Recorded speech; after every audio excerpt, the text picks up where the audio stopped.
আল্লাহ রব্বুল আলামিন যদি মুহাম্মদ নামের নবীকে সৃষ্টি না করত, আসমান জমিন কোনো কিছু আল্লাহ পাক বানাইতো না। যার উসিলায় আসমান দেখলাম, যার উসিলায় জমিন পাইলাম, যার উসিলায় সব পাইলাম, সেই নবীকে কিন্তু আমরা চিনলাম না।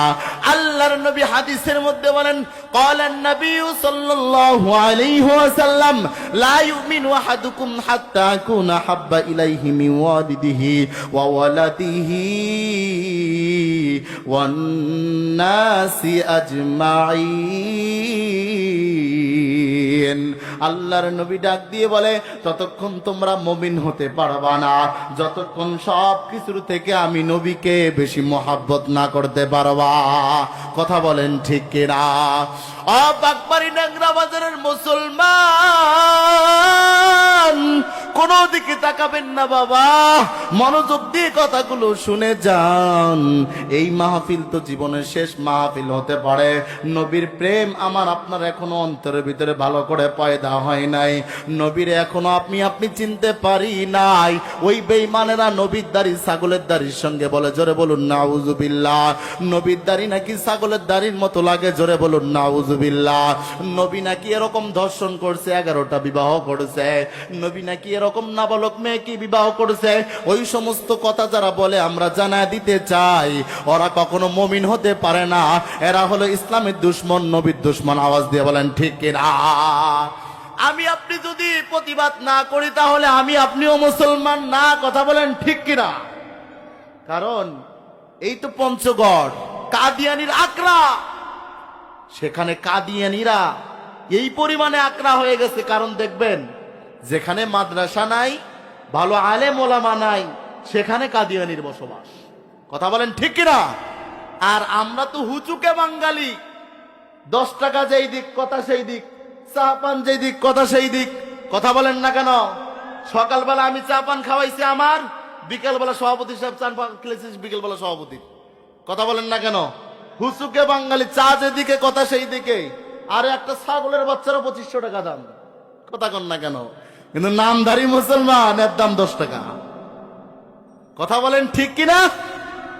মুসলমান দাবি। এই জন্য নবীজি হাদিসের মধ্যে বলে, এমন একটা জামানা আসবে, সকালবেলা মুমিন, বিকেলবেলা কাফের, বিকেলবেলা মুমিন, রাত্রে কাফের, সকালে কাফের। কথা বলেন ঠিক কিনা? সম্মানিত উপস্থিত, তাহলে বোঝা গেল নবীর প্রেম আমার আপনার অন্তরে যদি না থাকে তাহলে আমরা মুমিন হতে পারবো না।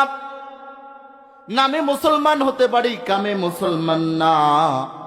আল্লাহর নবী বলেন, আমি আল্লাহ তাআলা আমাকে নবী প্রেরণ করেছেন।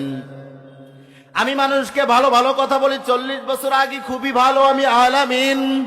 40 বছর পরে যখন আমি নবুয়তের দায়িত্ব যখন আল্লাহ পাক আমাকে দিয়ে দেয়, আমি যখন কালেমাত দাওয়াত দেই, মানুষগুলোর কাছে যখন এরকম কালেমাত তালকিন নিয়ে যাই, মানুষগুলোকে যখন কালেমাত দাওয়াত দেই, এই মানুষগুলোকে আমার অপবাদ দেয় আমি নাকি মিথ্যা নবী, তখন তারা আমাকে নবী বলে স্বীকৃতি দেয় না, গ্রহণ করে না। জোরে বলুন নাউজুবিল্লাহ। তাহলে বোঝা গেল আল্লাহর নবী সত্য নবী। কি বলেন? সাদিকিন। কারণ কাফেররাও আল্লাহর নবীর সাদিকিন বলে জানতো। কি বলেন ঠিক কিনা? যখনই আল্লাহ পাকের অর্ডার এলো, নবী আর ঘরে বসে থাকার সময় নাই, কালেমার তালকিন দেন, মানুষকে ইসলামের তালকিন দেন, মানুষকে দ্বীনের পথে আহ্বান করেন, দ্বীনের পথে দেখেন। আল্লাহর নবী যখন এরকম দাওয়াত দেওয়া শুরু করলো, এরকম কাছের যে মানুষগুলো এরাই অস্বীকৃতি জানাইলো। কথা বলেন ঠিক কিনা? আচ্ছা, আপনারাই বলুন তো, সত্য কথা যখন বলে বাপের কাছে ছেলেটাও মন্দ। কথা বলেন না কেন?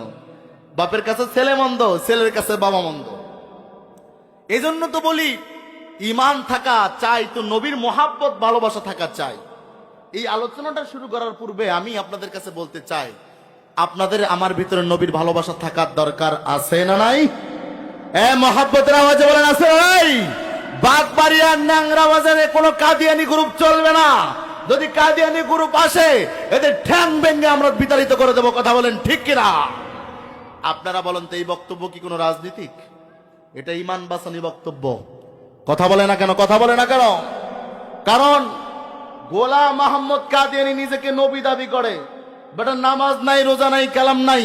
আর আল্লাহর রাসূল আজ থেকে 1500 বছর আগে বলেছেন, আনা খাতামুন নবিয়্যিন লা নবী বাদাম, আমি শেষ নবী, আমার পরে আর কোন নবী আসবে?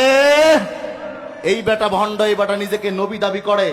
অতএব যদি আমরা বাগবাড়ি ন্যাংরা বাজার থেকে যদি আমরা স্পষ্ট ভাবে না বলে দিতে চাই, তাহলে দেখবেন সাধারণ খেতে খাওয়া মানুষগুলো যখন 1 লক্ষ 2 লক্ষ 3 লক্ষ টাকার অফার পাবে, এরা কিন্তু দেখবেন এরকম ভাবে তাদের কাতারে যোগ দিবে।